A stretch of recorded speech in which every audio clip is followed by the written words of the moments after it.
काही विचारांनी लढली पाहिजे. हे काय निधी देणार नाही, चांगला प्रवेश करा आणि माझा बॉस बसलाय. मला तर बॉसला विचारायचं की तुम्ही हे शिकवता का असं बोलायला. म्हणजे तुमच्याकडे महाराष्ट्र उद्याचा पंतप्रधान म्हणून देवेंद्रजींकडे बघतो. उद्या काय होईल माहित नाही, मला माहित नाही काय होईल, पण सगळेजण म्हणत असतात, ब्युरोक्रेसी म्हणतात इथे की ते पंतप्रधान होऊ शकतात. पण हे असे तुमचे बोलायला लागले तर कसं व्हायचं. आणि सरळ सांगतात बॉस फिट बैठा है अपना. अरे नका देऊ बाबा, तुमचा निधी आहे, कारण महाराष्ट्र जनता तुम्हाला देते, सरकारला देत नाही. महसूल तुम्हाला मिळतो, तो तुमच्या खिशात जातो आणि मग खिशातनं तुम्ही काढून वाटता. तो महाराष्ट्राचं थोडी आहे, सत्ताधारी पक्षाचा आहे.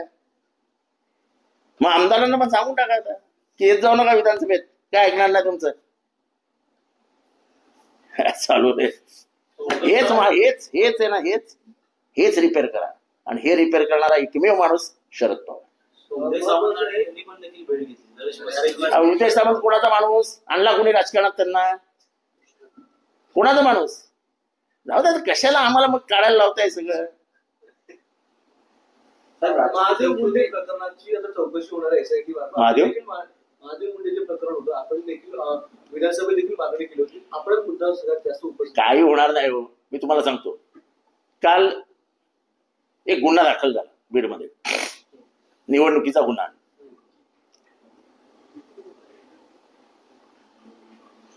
त्या गुन्ह्यामध्ये नाव नोंदवताना कैलाश फडचा मुलगा ह्या काही नाव असू शकतं. गुन्हा नोंदवताना FIR मध्ये कैलाश फडचा मुलगा. मी ट्विट केलंय, तुमचं ट्विटवर लक्ष नसतं बघा. मला ते SP ला विचारायचंय, तुला नाव नाही सापडलं रे. अशीच केस झाली ज्याच्यामध्ये तो बापू आंधळीचा खून झाला. त्याच्यामध्ये आरोपी 307 मध्ये वाल्मिक कराड आहे. हा महाजन नावाचा इन्स्पेक्टर होता, त्याला जो मस्सा जोगला पण तोच होता.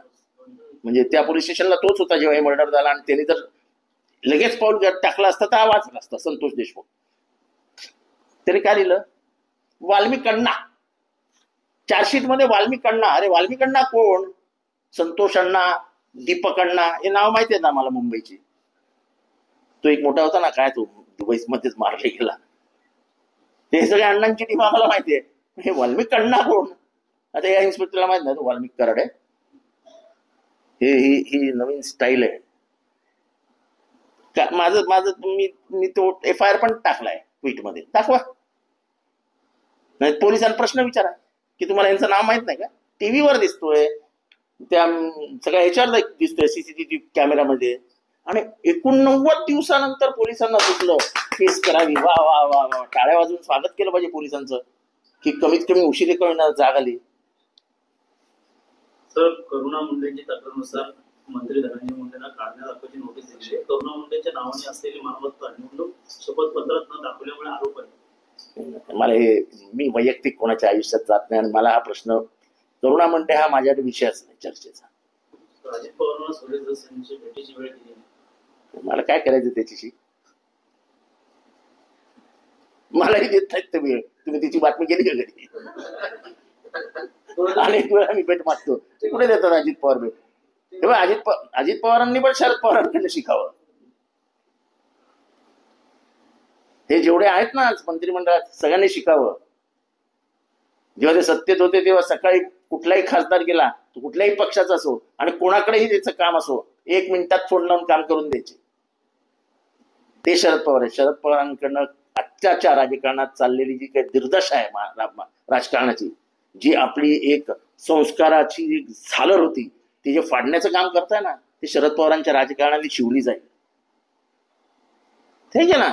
आमच्याशी लोकांनी गद्दारी केली ना, म्हणून शरद पवार त्यांच्या अंगावर तलवार घेऊन चालत नाहीत. त्यांच्याशी लोकशाही पद्धतीने लढतायत ना साहेब. आम्ही कोर्टात लढलो, आम्ही निवडणुकीत लढलो. यश अपयश हे शेवटी जनतेच्या हातात आहे. आणि कोणाचा काय सुपडा बिपडा साफ होत नसतो. 5 वर्ष म्हणूनच दिली डॉक्टर बाबासाहेब आंबेडकरने. काय माहित 5 वर्षानंतर तुमचं अस्तित्व पण नसेल, तेव्हा हे सुपडा साफ वगैरे हे शब्द पण समोरच्यांनी जपून वापरावे. राजकीय संस्कृती जपणं जास्तीत जास्त मी तुम्हाला म्हणतो महाराष्ट्रातील राजकीय संस्कृती ही तमिळनाडूकडे जात चालली आहे, खाणेरडी झाली आहे. पोलिसांचा वापर राजकारणात करणं हा अतिशय वाईट आहे, अतिशय वाईट. आणि मी भोगलंय ते सगळं. माझ्या विरोधात कोर्टात वकील, सुप्रीम कोर्टात वकील ज्यांची फी 20-20 लाख रुपये आहे. आता हे पैसे कोणी दिले मला माहित नाही. मला सगळं माहिती कोणी पैसे दिले. का माझं राजकारण खतम करायचं होतं. माझ्या मतदारसंघात माझ्या ज्याला उमेदवार करणार होते त्याच्यावर 50-50 कोटी रुपयाचे निधी पाठवतायत अजित पवार. काय झालं? लाख मतांनी हरला. येथे एकनाथ शिंदेनी मदत केली त्याला म्हणून, नाही ते 1,25,000 घरी पाठवलं असतं, डिपॉझिट पण ठेवलं नसतं. मला सगळीकडनं घेण्याचा प्रयत्न करतात. काय फरक पडतो? राजकारणात लढायचं असतं पण सूड आणि द्वेष नाही.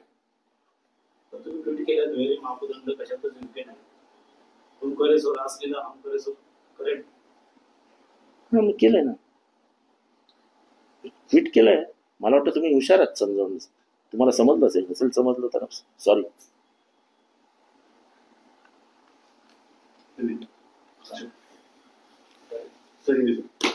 अरे हिंदी कुठे यार. संजय राउत ने कहा कि हमारे साथ विश्वासघात हुआ है सरकार को. देखो ऐसा है, ये शब्द बराबर नहीं है. शरद पवार जी की उनका स्वभाव, क्योंकि उनके दिल में कभी भी द्वेष, असूया, खुन्नस खत्म करने की ये भाषा उनको सूझती नहीं है. नहीं तो बाला साहब ठाकरे के दोस्त नहीं होते ना. बाला साहब ठाकरे के दोस्त नहीं होते. लेकिन ये महाराष्ट्र की राजनीति में जो चल रहा है, सूड की भाषा, द्वेष,